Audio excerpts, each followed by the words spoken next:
Hello class. तो आज हम डिस्कस करने वाले हैं एनएमआर स्पेक्ट्रोस्कोपी का पार्ट 4, जिसमें हम डिस्कस करेंगे which type of solvents are used in NMR spectroscopy and इसके अलावा हम डिस्कस करने वाले हैं कि वो कौन कौन से फैक्टर्स हैं जिसके हेल्प से हम किसी भी सब्सटेंस को एनएमआर स्पेक्ट्रोस्कोपी के हेल्प से उनके स्ट्रक्चर्स को डिटरमाइन कर सकते हैं। तो फर्स्ट ऑफ ऑल हम डिस्कस करते हैं which type of solvents are used in the NMR spectroscopy. तो किसी भी सॉल्वेंट को यूज़ करने से पहले उनकी कुछ कैरेक्टरिस्टिक्स प्रॉपर्टी होनी चाहिए जो एनएमआर स्पेक्ट्रोस्कोपी में ज़रूरी हैं, जैसे कि the solvents used in NMR should be first chemically inert towards the sample, यानी सैंपल के साथ वो रिएक्ट नहीं करना चाहिए, केमिकली इनर्ट होना चाहिए, साथ ही साथ मैग्नेटिकली आइसोट्रोपिक होनी चाहिए, यानी उनकी जो फिजिकल प्रॉपर्टीज़ हैं वो सेम होनी चाहिए। ठीक है।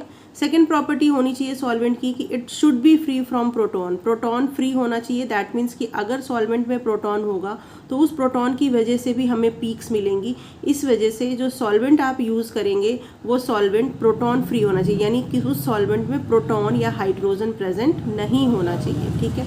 And the next property is it must be capable of dissolving at least 10% of the substance under investigation, यानी हम जो सॉल्वेंट यूज़ करने वाले हैं वो इतना कैपेबल हो कि कम से कम वो 10% जो हमारा टेस्टिंग सैंपल है या सब्सटेंस है उसको कम से कम वो 10% डिजॉल्व कर ले। ठीक है। तो देयर आर फ्यू प्रॉपर्टीज और characteristics of the solvent. First is it should be chemically inert and magnetically isotropic. Second, it should be free from proton, which is the most important property. And last is it must be capable of dissolving at least 10% of the substance under investigation. तो कुछ common salts हैं जो कि NMR spectroscopic studies में use होते हैं। Like first है हमारा carbon tetrachloride, carbon disulphide, deuterated chloroform. Deuterated chloroform का मतलब है कि यहाँ का जो H है वो ड्यूटेरियम से रिप्लेस हो गया। Next is a deuterated water D2O and trifluoroacetic acid and hexachloroacetone and so many more. तो जैसे कि आप यहाँ पे देख रहे हो कि ट्राईफ्लोरोएसिटिक एसिड में एक हाइड्रोजन प्रेजेंट है, यानी प्रोटॉन प्रेजेंट है। फिर भी ये बहुत ही यूज़फुल और इम्पॉर्टेंट सॉल्वेंट है, क्योंकि ये जो आपका ट्राईफ्लोरोएसिटिक एसिड है इसमें प्रोटॉन की वजह से जो पीक आती है वो काफ़ी डाउन फील्ड आती है, यानी उसकी जो डेल्टा वैल्यू होती है वो 11.2 पे होती है। तो दैट मीन्स कि ये जो सॉल्वेंट है वो किसी टाइप की इंटरफेरेंस शो नहीं करता अनदर पीक्स, जो भी सब्सटेंस की पीक आ रही हैं या टेस्टिंग सोल्यूशन की जो पीक्स आ रही हैं उनके साथ कोई भी इंटरफेरेंस शो नहीं करता। ठीक है। अब सबसे बड़ी बात यह है क्योंकि due to different polarity of the different solvents, ये जो जितने भी सॉल्वेंट्स हमने यहाँ पे एग्जांपल में डिस्कस किए हैं इन सभी की डिफरेंट पोलैरिटी होती है। तो अगर आप एनएमआर स्पेक्ट्रम में जो भी सॉल्वेंट आप यूज़ कर रहे हो, अगर एक ही कंपाउंड को हम डिफरेंट सॉल्वेंट्स में इन्वेस्टिगेट करते हैं तो उन कंपाउंड्स की पीक्स जो है वो डिफरेंट आ सकती है due to different polarity of the solvent.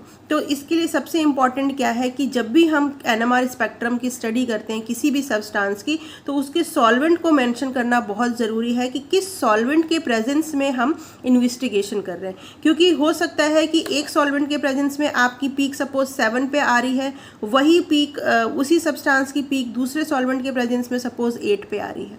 तो इस वजह से ही जब भी हम एनएमआर स्पेक्ट्रम डिटरमाइन करते हैं या इन्वेस्टिगेट करते हैं किसी भी सैंपल को, तो उसमें सॉल्वेंट को मेंशन करना बहुत ज़रूरी है।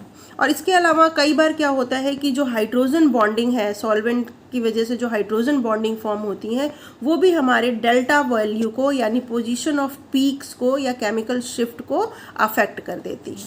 ठीक है।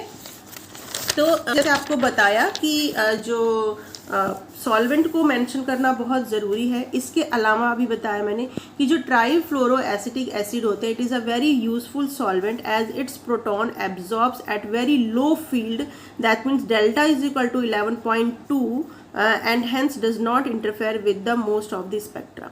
ठीक है।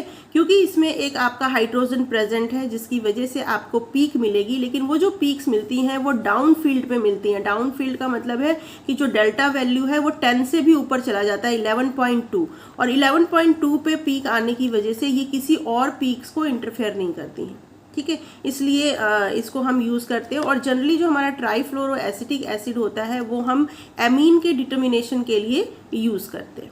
ठीक है, तो इसके अलावा एक चीज़ और है जो ऑब्जर्व होती है स्पेक्ट्रम में कि कई बार हम ड्यूटेरेटेड सॉल्वेंट यूज़ करते हैं, यानी हाइड्रोजन को हम रिप्लेस करते हैं उसके आइसोटोप से, बट फिर भी हमें इन सॉल्वेंट्स की वजह से वन और मोर देन वन पीक्स मिलती हैं। ये पीक्स किस वजह से मिल सकती हैं? Due to presence of some impurities in the solvent. मगर अगर आपका जो सॉल्वेंट आप यूज़ कर रहे हैं अगर उसमें थोड़ी बहुत इम्प्योरिटीज़ प्रेजेंट होंगी तो उसकी वजह से भी हमें कुछ पीक्स मिल सकते हैं NMR स्पेक्ट्रम में, जो ये रिप्रेजेंट करते हैं कि सॉल्वेंट में कुछ इम्प्योरिटीज़ प्रेजेंट है। ठीक है, इसके बाद आता है very important topic, interpretation of NMR spectra. How to interpret the NMR spectra. उसके लिए हमारे पास 4 पॉइंट्स हैं। अगर हम इन 4 पॉइंट्स को कम्प्लीटली एक्सप्लेन करें तो हम किसी भी सैंपल के या किसी भी मॉलिक्यूल के स्ट्रक्चर को कम्प्लीटली डिफाइन कर सकते हैं with the help of NMR spectra. That means NMR spectrum gives very valuable information about the structure of molecule। ठीक है, हम किसी भी मॉलिक्यूल के स्ट्रक्चर को कम्प्लीटली आइडेंटिफाई कर सकते हैं with the help of NMR spectrum, and the total information gathered can be summarised by the following points. हम इन पॉइंट्स के हेल्प से उन इंफॉर्मेशंस को गेन कर सकते हैं। The first important point is the number of signals. जो number of signals हमें मिलते हैं स्पेक्ट्रम में उनकी स्टडी करके हम स्ट्रक्चर को आइडेंटिफाई कर सकते हैं। But the number of signal किस पे डिपेंड करता है? The number of signals in the NMR और PMR spectrum tells us how many kinds of protons in different chemical environments are present. यानी कि कितने टाइप के प्रोटॉन्स मॉलिक्यूल में प्रेजेंट हैं, और ये प्रोटॉन्स डिपेंड करते हैं कि उसके आसपास का एनवायरनमेंट कैसा है, यानी वो किस टाइप के केमिकल एनवायरनमेंट में प्रेजेंट हैं। अगर डिफरेंट केमिकल एनवायरनमेंट में प्रेजेंट होंगे तो उन सभी का जो प्रोटॉन्स की जो पीक्स आती हैं वो डिफरेंट पोजीशंस पे आती हैं। तो नंबर ऑफ सिग्नल्स जो हैं it tells us how many kinds of proton, यानी कितने टाइप के प्रोटॉन्स जो हैं वो मॉलिक्यूल में प्रेजेंट हैं, और ये टाइप ऑफ प्रोटॉन डिपेंड करेगा देयर केमिकल एनवायरनमेंट पे। Second is the position of signal. Position of signal हमें क्या बताता है? It tells us the electronic environment of each kind of atom.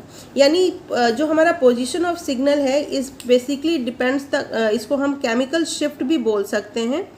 Chemical shift यानी जो पीक्स की पोजीशंस जो होती हैं उन्हें हम केमिकल शिफ्ट कहते हैं। तो जो पीक्स की पोजीशन आती है वो किस वजह से आती है? Due to different environment. मतलब शील्डेड प्रोटॉन है या डी शील्डेड प्रोटॉन है, आपका प्रोटॉन किसी इलेक्ट्रो नेगेटिव एटम से जुड़ा हुआ है, या डबल बॉन्डेड मॉलिक्यूल में प्रेजेंट है, या उसमें रिंग करंट डेवलप हो रहा है। दैट मीन्स जो हम पहले लास्ट लेक्चर में मैंने डिस्कस किया था कि factor influencing the chemical shift, and chemical shift क्या होता है, एक्चुअली क्या होता है, that is the position of signal. तो पोजीशन ऑफ सिग्नल से हमें ये पता लगता है कि जो एटम है वो कितने टाइप के इलेक्ट्रॉनिक एनवायरनमेंट में प्रेजेंट है, जिसकी वजह से उसकी पीक्स जो है वो उसकी पोजीशंस चेंज हो रही हैं। Third topic is the intensities of different signals. Intensities of different signals ये हमें क्या बताता है? Tales us about the relative number of proton of different kind. ठीक है, मतलब कि अगर किसी पीक की इंटेंसिटी काफ़ी हाई आ रही है, काफ़ी स्टेंस पीक मिल रही है, या कोई हमें छोटी पीक मिल रही है, तो वो हमें क्या बताता है कि कितने नंबर ऑफ प्रोटॉन्स की वजह से हमें इंटेंस पीक मिली। या अगर पीक्स का जो इंटेंसिटी है वो कम है तो उसमें कितने नंबर ऑफ प्रोटॉन्स हो सकते हैं जिसकी वजह से उसकी इंटेंसिटी कम आ रही है। तो intensity of signals is completely depends on the number of protons of different kinds. ठीक है, and the last is the splitting of signals. कई बार हमें जो है सिग्नल्स की स्प्लिटिंग नज़र आती है अगर हम उनकी स्टडी करते हैं तो ये स्प्लिटिंग किस वजह से होती है और ये हमें क्या बताता है? The splitting of signal tells us about the environment of the absorbing proton with respect to the environment of the neighbouring proton. यानी कोई भी मॉलिक्यूल है, जैसे मान लीजिए हमारे पास है CH3CH2OH, ठीक है, मान लो ये हमारा इथेनॉल है, तो एक प्रोटॉन का, जैसे मान लो हमारा ये जो CH2 के पास जो प्रोटॉन है, इसका इसके नेबरिंग प्रोटॉन पे क्या इफेक्ट पड़ रहा है, या इस CH3 पे इसके नेबरिंग प्रोटॉन का क्या इफेक्ट पड़ रहा है, और इसकी वजह से इनमें क्या हो जाती है, स्प्लिटिंग हो जाती है। तो स्प्लिटिंग ऑफ सिग्नल्स हमें क्या बताता है, it tells us about the environment of absorbing proton with respect to the environment of neighbouring proton, यानी उसके साथ वाले प्रोटॉन का कैसा नेचर है, किस एनवायरनमेंट में है, और उसकी वजह से जो आपका प्रोटॉन है उसमें कितनी स्प्लिटिंग हो रही है। तो इन सभी पॉइंट्स को हम वन बाय वन डिटेल में डिस्कस करेंगे। आज का जो हमारा मेन टॉपिक है, जो आज हम डिस्कस करने वाले हैं, that is number of signals, यानी नंबर ऑफ पीक्स हमें जो मिलती हैं वो क्यों मिलती हैं, और कितने टाइप के प्रोटॉन्स की वजह से मिलती हैं ना। नंबर ऑफ सिग्नल्स, या फिर हम इसे कह सकते हैं नंबर ऑफ पीक्स, ठीक है। यानी अगर हमें कोई इस तरह से पीक्स मिल रही हैं, एक हमारा TMS है, मान लीजिए इस तरह से हमें डिफरेंट पीक्स मिल रही हैं, तो ये जो पीक्स हमें मिल रही हैं वो क्यों मिल रही हैं, इसको हम इस पॉइंट में डिस्कस करने वाले हैं। In an NMR spectrum the number of signals और peaks represents the different kind of proton. जितने नंबर ऑफ पीक्स हमें मिलते हैं NMR स्पेक्ट्रम में, दैट मीन्स कि उतने तरह के प्रोटॉन उस मॉलिक्यूल में प्रेजेंट हैं, तभी हमें उतने पीक्स मिल रहे हैं। क्यों? क्योंकि NMR में जनरली जो हमें पीक्स मिलती हैं वो हाइड्रोजन की वजह से मिलती हैं। वैसे तो हाइड्रोजन सभी में सेम है, सभी में H ही है, लेकिन डिफरेंट केमिकल एनवायरनमेंट में प्रेजेंट होने की वजह से जो प्रोटॉन की पीक्स आती हैं वो डिफरेंट पोजीशंस पे आती हैं, ठीक है। और कितने नंबर, जैसे 3 नंबर्स, यहाँ पे 3 पीक्स को मैंने ड्रॉ किया, इसका मतलब क्या है कि जो मॉलिक्यूल होगा उसमें 3 टाइप्स की प्रोटॉन्स प्रेजेंट होंगे, ठीक है। तो various peaks represents the equivalent set of protons, ठीक है, यानी कि जितने नंबर ऑफ पीक्स हैं वो उतने number of equivalent sets of proton होंगे, ठीक है। तो हम जो प्रोटॉन्स हैं उनको 2 कैटेगरीज में क्लासीफाई करते हैं। First is a chemically equivalent proton. एक तो हमारा केमिकली इक्विवेलेंट प्रोटॉन होगा। केमिकली इक्विवेलेंट प्रोटॉन का मतलब है कि having the same value of delta, यानी उनका जो केमिकल शिफ्ट होगा वो सेम होगा, ठीक है। केमिकल शिफ्ट जो है वो उनकी वैल्यू सेम होगी। दूसरा क्या हो सकता है, केमिकली नॉन इक्विवेलेंट प्रोटॉन। एक तो है हमारा इक्विवेलेंट प्रोटॉन, दूसरा है नॉन इक्विवेलेंट प्रोटॉन। और जो नॉन इक्विवेलेंट प्रोटॉन होंगे, जितने number of non equivalent proton होंगे उतनी नंबर्स ऑफ हमें डेल्टा वैल्यू मिलेंगी, यानी उतने नंबर ऑफ पीक्स मिलेंगे, ठीक है। तो हम 1 बाय 1 यहाँ एग्जांपल्स देख लेते हैं, जिससे आपको बहुत ईजिली क्या कह सकते हैं कि समझ में आ जाएगा कि कैसे हम पीक्स को काउंट कर रहे हैं और उसकी वजह से कितने तरह के हमारे प्रोटॉन्स हो सकते हैं।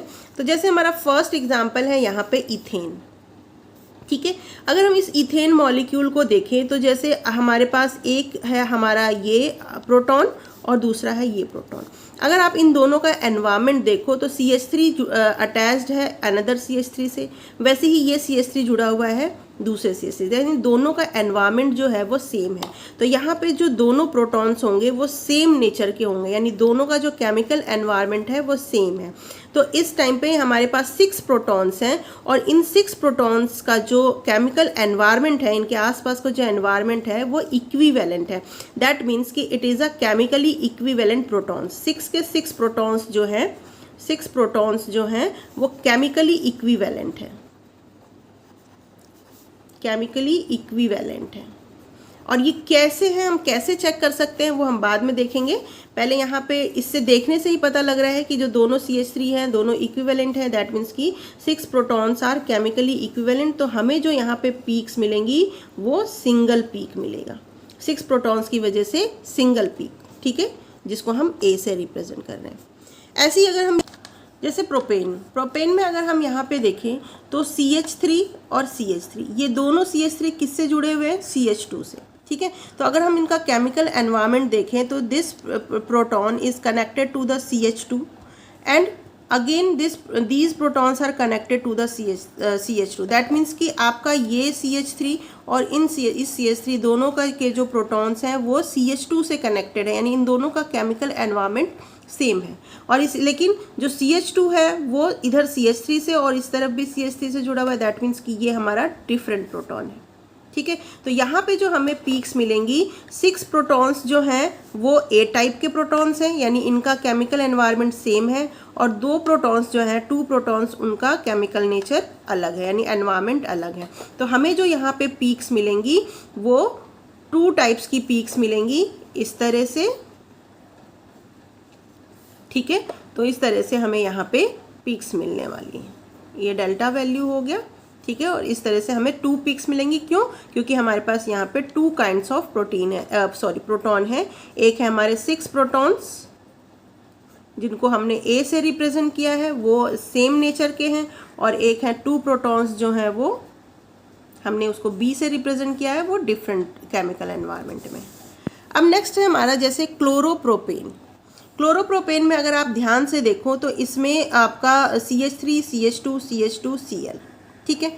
अब जो हमारा, इसको मैंने A, B, C से क्यों लिखा हुआ है कि जैसे अगर ये थर्ड आपका जो फर्स्ट कार्बन है यानी जो CH2 ग्रुप है, it is directly connected to the chlorine. Chlorine is a electronegative atom, ये क्या करेगा, शेयर्ड इलेक्ट्रॉन को अपनी तरफ अट्रैक्ट करेगा। दैट मीन्स कि यहाँ पे जो इलेक्ट्रॉन डेंसिटी है वो कम हो रही है, तो इसका नेचर जो है इसके कंपेरेटिवली डिफरेंट होगा, क्योंकि ये जो CH2 ग्रुप है वो दूसरे CH2 से कनेक्टेड है, डायरेक्टली क्लोरीन से कनेक्टेड नहीं है। तो इन दोनों का एनवायरनमेंट डिफरेंट हो गया। इसके अलावा अगर हम इस CH3 को देखें तो ये भी 2 CH2 ग्रुप से जुड़ा हुआ है, देन क्लोरीन है। दैट मीन्स कि इन तीनों जो हमारे पास 3 टाइप के प्रोटॉन्स हैं, जिसमें जो आपका ये CH3 है जिसको मैंने A से रिप्रेजेंट किया, ये मोस्ट शील्डेड होगा, ठीक है, क्योंकि यहाँ पे इलेक्ट्रॉन डेंसिटी काफ़ी ज़्यादा होगी। इसके बाद आपका B आएगा, और ये हमारा सबसे डी शील्डेड प्रोटॉन होगा, क्योंकि ये डायरेक्टली इलेक्ट्रोनेगेटिव एटम से जुड़ा हुआ है। तो इन तीनों का नेचर डिफरेंट है, यानी यहाँ पे हमें 3 टाइप्स के प्रोटॉन्स मिल रहे हैं, 3 टाइप्स ऑफ प्रोटॉन्स, ठीक है, A, B, C। तो जो हमें यहाँ पे पीक्स मिलेंगी वो क्या होंगी, 3 टाइप्स की पीक्स मिलेंगी, क्योंकि A जो है वो हमारा मोस्ट शील्डेड है, तो ये यहाँ पे आएगा। उसके बाद आपका CH2 आएगा, देन CH2 आएगा, डी शील्डेड, ठीक है, ये डेल्टा वैल्यू। तो इस तरह से हमें पीक्स मिलेंगी इसमें। तो ये होगा हमारा A, B और C, ठीक है। नेक्स्ट हमारा CH3, CH, Br2। अगर हम इसको इस तरह से लिखें, CH3, CH एंड Br, ठीक है। तो अब यहाँ पे देखने से ही पता लग रहा है कि जो CH3 है it is attach to the CH, एक कार्बन और हाइड्रोजन से जुड़ा हुआ है, लेकिन इसके जो प्रोटॉन है वो 2 इलेक्ट्रोनेगेटिव एटम यानी ब्रोमीन के साथ जुड़े हुए हैं। दैट मीन्स कि इसका नेचर डिफरेंट होगा, ये डी शील्डेड प्रोटॉन होगा और ये हमारा शील्डेड प्रोटॉन होगा। तो इसको हमने A से रिप्रेजेंट कर दिया और दूसरे को B से रिप्रेजेंट कर दिया, ठीक है। तो यहाँ पे भी हमें 2 पीक्स मिलेंगी, क्योंकि ये डी शील्डेड है और ये शील्डेड प्रोटॉन है, तो शील्डेड प्रोटॉन हमारा अप फील्ड पे और डी शील्डेड प्रोटॉन हमारा डाउन फील्ड पे आएगा। तो दैट इज़ ये A हो गया और ये B हो गया, और ये हमारा डेल्टा, ये TMS हो जाता है, ठीक है।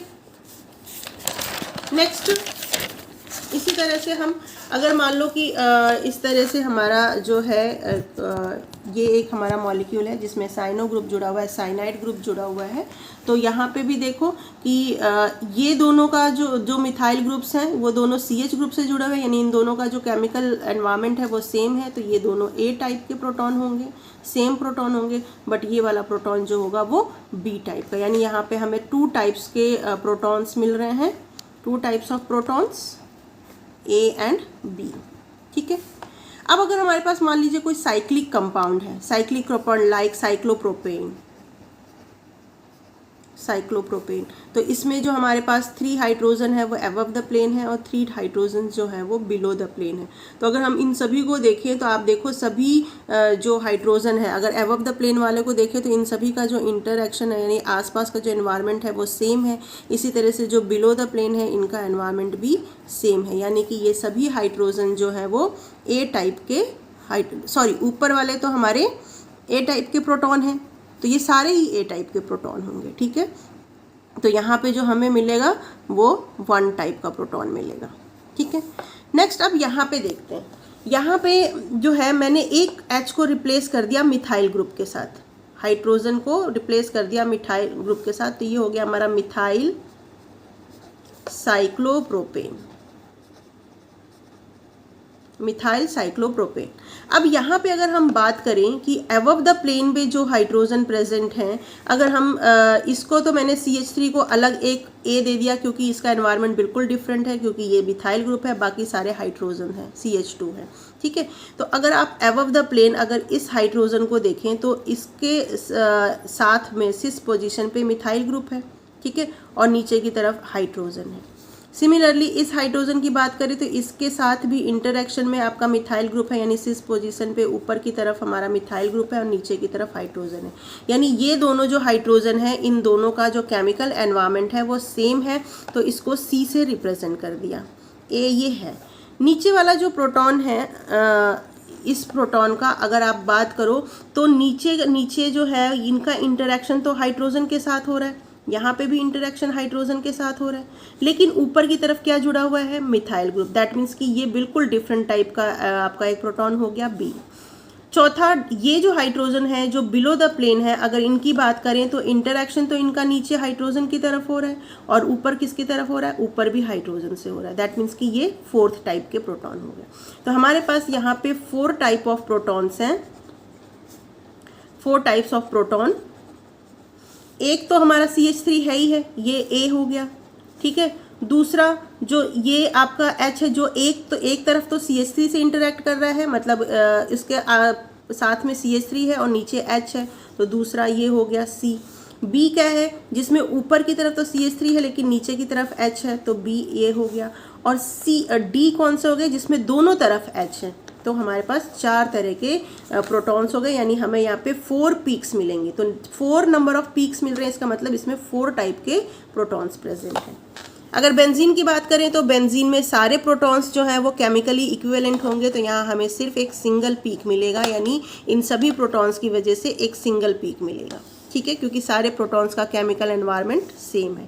सिमिलरली यहाँ पे ये साइक्लोब्यूटेन बना हुआ है आपका। साइक्लोब्यूटेन में भी सभी हाइड्रोजन्स का जो नेचर है, केमिकल एनवायरनमेंट सेम है, तो यहाँ पे भी हमें सिंगल पीक मिलेगा, साइक्लोब्यूटेन, ठीक है। नेक्स्ट है हमारा कीटोन, एसीटोन। एसीटोन में भी अगर आप ध्यान से देखें तो ये CH3 और ये CH3 किससे जुड़े हुए हैं, आपके कार्बोनिल ग्रुप से। दैट मीन्स कि ये दोनों मिथाइल ग्रुप के जो प्रोटॉन्स हैं वो इक्विवेलेंट है, तो ये भी A से रिप्रेजेंट होगा और ये भी A से, यानी टोटल 6 प्रोटॉन्स हैं और इन 6 प्रोटॉन्स का जो केमिकल एनवायरनमेंट है वो सेम है, तो यहाँ भी हमें एक ही पीक मिलेगा इन 6 प्रोटॉन्स की वजह से, एक ही टाइप का प्रोटॉन प्रेजेंट है, ठीक है। अब यहाँ पे हमारा जो है आपका आ गया मिथाइल एसीटेट। मिथाइल एसीटेट में एक है हमारा ये CH3 और ये CH3। अगर हम इन दोनों की बात करें तो ये जो CH3 है it is connected to the carbonyl group, ठीक है। तो और लेकिन ये जो CH3 है it is directly connected to the oxygen, ठीक है। तो इन दोनों में हम बात करें तो एक हमारा A टाइप का प्रोटॉन हो गया और यहाँ पे ये B टाइप का प्रोटॉन, यानी यहाँ पे हमें 2 पीक्स मिलेंगी 2 प्रोटॉन्स की वजह से, 2 टाइप के प्रोटॉन्स की वजह से। यहाँ पे 2 टाइप के प्रोटॉन है, तो नंबर ऑफ सिग्नल्स आर 2, ठीक है। नेक्स्ट, अब हम अगर डबल बॉन्डेड हमारे पास कोई मॉलिक्यूल है जो डबल बॉन्डेड है, तो उस केस में क्या होगा कि हमें कैसे डिफाइन करेंगे कि आपका कितने टाइप का प्रोटॉन है। तो अगर मान लो हम इसकी बात करें, इस हाइड्रोजन की बात करें, तो देखो हाइड्रोजन के सिस पोजीशन पे मिथाइल ग्रुप है और नीचे की तरफ H है। इस हाइड्रोजन के भी सिस पोजीशन पे मिथाइल ग्रुप है और साथ में H है, यानी ये दोनों का तो नेचर सेम है, ठीक है। अब इस मिथाइल की बात करें तो ये मिथाइल जो है उसके सिस पोजीशन पे हाइड्रोजन है और नीचे की तरफ मिथाइल ग्रुप है, तो ये B टाइप का हो गया। इसके लिए भी बात करें तो इसके सिस पोजीशन पे हाइड्रोजन है और दूसरी तरफ मिथाइल ग्रुप है, दैट मीन्स कि B, यानी यहाँ पे हमें 2 टाइप के प्रोटॉन मिल रहे हैं A एंड B, यानी हमें 2 सिग्नल्स मिलेंगे यहाँ पे, ठीक है। अब यहाँ पे देखो, अब हमने एक CH3 को रिप्लेस कर दिया एक ब्रोमीन से, तो अब यहाँ पे कितने टाइप के प्रोटॉन हो गए। अगर हम इसकी बात करें CH3 के, तो इसके सिस पोजीशन पे तो हाइड्रोजन है और साथ में ब्रोमीन है, तो एक ये अलग टाइप हो गया। अब इनकी बात करें, इस हाइड्रोजन की बात करें तो इसके सिस पोजीशन पे CH3 है और साथ में एक हाइड्रोजन है, ठीक है।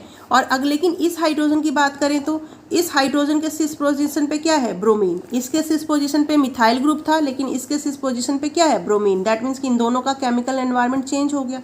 तो हमारे पास कितने टाइप के प्रोटॉन हो गए, 3 टाइप्स के, ए, बी एंड सी। तो यहाँ पे हमें 3 पीक्स मिलती हैं जो हमें ये बताती हैं कि यहाँ पे 3 टाइप्स के प्रोटॉन्स प्रेजेंट हैं। ठीक है। अब यहाँ पे हमारे पास अगेन एक हमारे पास कंपाउंड आ गया, सिस कंपाउंड, जिसमें ऊपर की तरफ तो 2 CH3 हैं सिस पोजीशन पे और नीचे H, यहाँ पे भी नीचे H। तो यहाँ पे 2 टाइप के हमारे पास प्रोटॉन हैं, A, B। तो हमें ऊपर वाले जो मिथाइल ग्रुप है वो A टाइप के, यानी सेम टाइप का आपका सिग्नल मिलेगा, एक सिग्नल इनकी वजह से और एक सिग्नल इनकी वजह से, यानी यहाँ पे हमें 2 पीक्स मिलेंगी। ठीक है। अब यहाँ पे भी अगर हम बात करें तो देखो ट्रांसपोजिशन पे हमारा मिथाइल ग्रुप है, ठीक है, और इस ट्रांसपोजिशन पे H है, यानी इनका केमिकल एनवायरनमेंट सेम है। तो इसकी वजह से तो A पीक और इनकी वजह से B पीक, यानी कि हमें यहाँ पे भी 2 पीक्स मिलेंगी। ठीक है ना। अब यहाँ पे बात आती है कि हाउ टू डिसाइड वेदर और नॉट 2 प्रोटॉन्स आर इक्विवेलेंट। कैसे डिसाइड हुआ कि भाई 2 प्रोटॉन, हमारे जो प्रोटॉन्स हैं इक्विवेलेंट हैं या नहीं है। तो उसके 2 मेथड्स हैं। पहला मेथड ये है कि या तो हम क्या करें कि ये देखें कि इफ़ 2 प्रोटॉन्स और group of protons are exchangeable either by an axis of symmetry और प्लेन ऑफ सिमिट्री, यानी कि मॉलिक्यूल में अगर एक्सिस ऑफ सिमिट्री और प्लेन ऑफ सिमिट्री की वजह से हमें सेम या इक्विवेलेंट एटम्स मिल रहे हैं, तो दैट मीन्स कि वो इक्विवेलेंट प्रोटॉन इक्विवेलेंट होंगे। यानी कि सिमिट्री है, अगर एलिमेंट सिमिट्री एलिमेंट है तो इक्विवेलेंट प्रोटॉन होगा। ठीक है, और हमें एक सिग्नल मिलेगा। ठीक है। अगर सिमिट्री नहीं है, यानी प्लेन ऑफ सिमिट्री नहीं है या एक्सिस ऑफ सिमिट्री प्रेजेंट नहीं है, तो वो नॉन इक्विवेलेंट प्रोटॉन होंगे और हमें डिफरेंट सिग्नल्स मिलेंगे। कैसे? जैसे हमने अभी पीछे इथेन की बात की थी। इथेन के अगर बीच में हम एक मिरर प्लेन या एक प्लेन को पास करें तो ये जो प्लेन है वो 2 इक्वल हाफ में इसे कट कर रहा है, यानी इसमें प्लेन ऑफ सिमिट्री प्रेजेंट है। इसका मतलब ये आइडेंटिकल प्रोटॉन्स हैं। इसी तरह से हमारे पास देखो प्रोपेन है, इसके अगर हम बीच से एक प्लेन पास कर रहे हैं तो अगर प्लेन पास करने पे ये 2 इक्वल हाफ में डिस्ट्रीब्यूट हो रहा है, इसका मतलब कि ये दोनों जो हैं वो आइडेंटिकल प्रोटॉन्स हैं और ये जो CH2 है वो दूसरे टाइप का, अनदर टाइप का प्रोटॉन हो गया। तो इसमें हमें 2 पीक्स मिलेंगी। यहाँ पे बात करें तो अगर आप देखो इनके बीच में भी आपका क्या है, प्लेन ऑफ सिमिट्री प्रेजेंट है। ये 2 इक्वल हाफ में बांट रहे हैं इसको। अगर हम यहाँ से एक प्लेन पास कर दें तो आप देखो ये दोनों एक दूसरे के मिरर इमेज हैं और ये भी एक दूसरे के मिरर इमेज हैं। तो A टाइप के ये प्रोटॉन और B टाइप के, यहाँ भी हमें 2 टाइप के प्रोटॉन मिल रहे हैं। ठीक है। अब यहाँ पे देखो CH3 CH2 Br, अब इसमें किसी भी टाइप का आपका मिरर नहीं। अगर मान लो यहाँ से मैंने एक प्लेन पास कर दिया इसके सेंटर से, तो एक तरफ तो CH3 है, दूसरी तरफ Br है, यानी इसमें नो प्लेन ऑफ सिमिट्री है, no plane of symmetry. That means कि यहाँ पे हमें एक A टाइप और B टाइप के हमारे पास प्रोटॉन होंगे। ठीक है। अब यहाँ पे अगर हम बात करें कि यहाँ पे कोई प्लेन ऑफ सिमिट्री नहीं है, लेकिन यहाँ एक्सिस ऑफ सिमिट्री है। मान लीजिए जैसे ये डबल बॉन्डेड है और इसके सेंटर से मैंने इस तरह से एक एक्सिस को पास किया है। एक्सिस को पास करने के बाद अगर मैं जैसे मान लो ये हमारा HA है और ये HB है सपोज, तो यहाँ से मैंने एक एक्सिस को पास किया और इसको 180 डिग्री रोटेट कर दिया। तो जब आप इसको 180 डिग्री रोटेट करोगे तो क्या होगा कि हमारे पास सेम आइडेंटिकल स्ट्रक्चर मिल गया, H और H। ठीक है। इसका मतलब क्या है कि इसमें जो है आपका एक्सिस ऑफ सिमिट्री प्रेजेंट है। एक्सिस ऑफ सिमिट्री यानी कि 180 डिग्री से अगर हम इसे रोटेट करें तो ये दोनों हाइड्रोजन जो हैं वो एक्सचेंजेबल हैं। Equivalent protons are exchangeable through the axis of symmetry. 180 degree rotate करने पे हमें सेम स्ट्रक्चर मिल रहा है। दैट मीन्स कि ये दोनों हाइड्रोजन जो है वो आइडेंटिकल है, यानी कि दोनों का केमिकल एनवायरनमेंट सेम है। तो ये हमारा इक्विवेलेंट प्रोटॉन होंगे। ठीक है। अगर यहीं पे हम एक्सिस ऑफ सिमिट्री पास करें यानी 180 डिग्री से रोटेट करें, तो 180 डिग्री से जब आप इसे रोटेट करोगे तो ये हाइड्रोजन यहाँ पे आ जाएगा और ब्रोमीन यहाँ पे आ जाएगा। तो हमें आइडेंटिकल स्ट्रक्चर नहीं मिला। दैट मीन्स कि यहाँ पे जो आपके जो हाइड्रोजन्स हैं वो डिफरेंट काइंड्स के हैं। ठीक है। वैसे भी आप न इसमें प्लेन ऑफ सिमेट्री भी नहीं है और एक्सिस ऑफ सिमेट्री भी नहीं है, दैट मीन्स कि इस हाइड्रोजन का नेचर अलग होगा और इस हाइड्रोजन का एनवायरनमेंट अलग होगा, क्योंकि ये हाइड्रोजन यहाँ ब्रोमीन से जुड़ा हुआ है इस पोजीशन पे और ये हाइड्रोजन मिथॉक्सी ग्रुप से। तो we have two different kinds of proton, तो यहाँ पे हमें 2 पीक्स मिलेंगे due to 2 different types of proton. ठीक है, तो एक तो मेथड ये हो गया कि या तो अगर मॉलिक्यूल में प्लेन ऑफ सिमेट्री प्रेजेंट है या एक्सिस ऑफ सिमेट्री प्रेजेंट है तो वो हाइड्रोजन इक्विवेलेंट होंगे, अदरवाइज नहीं होंगे। दूसरा मेथड क्या है कि अगर हम किसी भी कोई मॉलिक्यूल है उसमें से किसी भी एक प्रोटॉन को किसी दूसरे एटम के साथ रिप्लेस कर दें, कोई भी एटम हो सकता है, Z Y X Y Z, कोई भी डमी एटम हो सकता है, उस डमी एटम से अगर हम वन ऑफ द प्रोटॉन को एक्सचेंज कर दें या रिप्लेस कर दें तो आफ्टर रिप्लेसमेंट अगर हमें सेम प्रोडक्ट मिल रहा है या फिर हमें इनैंशियोमर्स मिल रहे हैं, इनैंशियोमर्स पेयर मिल रहे हैं, तो वो प्रोटॉन्स जो होंगे वो इक्विवेलेंट होंगे, अदरवाइज नहीं होंगे। ठीक है, जैसे यहाँ पे देखो हमने एक स्ट्रक्चर बना हुआ है, ये यहाँ पे मैंने इसको जेड से रिप्लेस किया, तो अगर जेड से रिप्लेस करेंगे तो क्या होगा, इस हाइड्रोजन को मान लो सबसे पहले मैंने रिप्लेस किया तो एक तो हमारा इस तरह से स्ट्रक्चर बनेगा।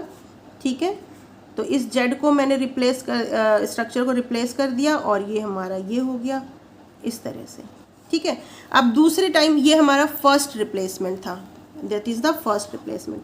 सेकेंड रिप्लेसमेंट में हमने इसको रिप्लेस कर दिया, इस हाइड्रोजन को रिप्लेस कर दिया, तो क्या बना CH3 C Cl H C, ये H ही रहेगा और ये रिप्लेस हो गया Z से और ये Cl से। ठीक है, सेकेंड। अब आप इन दोनों को मैच करो, क्या ये दोनों एक दूसरे के मिरर इमेज हैं? नहीं, ये दोनों क्योंकि यहाँ पे H है यहाँ पे Cl है, तो ये दोनों एक दूसरे के मिरर इमेज नहीं है, दैट मीन्स कि ये डाइस्टीरियोमर्स हैं, डाइस्टीरियोमर्स पेयर है। और अगर ये डाइस्टीरियोमर्स पेयर्स हैं दैट मीन्स कि ये दोनों हाइड्रोजन जो है वो आइडेंटिकल नहीं है। ठीक है, इनका सेम केमिकल एनवायरनमेंट नहीं। और अगर वैसे भी देखें तो आप देखो इस चीज़ को कि ये जो हाइड्रोजन है वो इधर तो Cl के साथ इंटरेक्ट कर रहा है, लेकिन ये हाइड्रोजन जो है इस तरफ H के साथ इंटरेक्ट कर रहा है। इसका मतलब कि ये दोनों H का जो नेचर होगा या केमिकल एनवायरनमेंट है वो डिफरेंट है, तो ये दोनों जो हाइड्रोजन है वो आइडेंटिकल नहीं होंगे। तो एक अगर A टाइप का है तो ये B टाइप का होगा। ठीक है, और यहाँ पे ये C टाइप का और ये D टाइप का, यानी टोटल इस स्ट्रक्चर में 4 टाइप के हमारे कह सकते हो प्रोटॉन्स प्रेजेंट हैं। ठीक है, तो आई होप आप लोगों को समझ में आया होगा कि प्रोटॉन के नेचर से या प्रोटॉन के चारों तरफ जो केमिकल एनवायरनमेंट होते हैं उसकी वजह से हमें नंबर ऑफ सिग्नल्स मिलते हैं, और उन नंबर ऑफ सिग्नल्स को काउंट करके या उन नंबर ऑफ सिग्नल्स की स्टडी करके हम बता सकते हैं कि मॉलिक्यूल में कितने टाइप के प्रोटॉन्स प्रेजेंट हैं या वो किन किन डिफरेंट एनवायरनमेंट्स में प्रेजेंट हैं। ठीक है, तो नेक्स्ट लेक्चर में हम डिस्कस करेंगे intensities of the signals and splitting of the signals. ठीक है, आई होप आप लोगों को समझ में आया होगा। Thank you.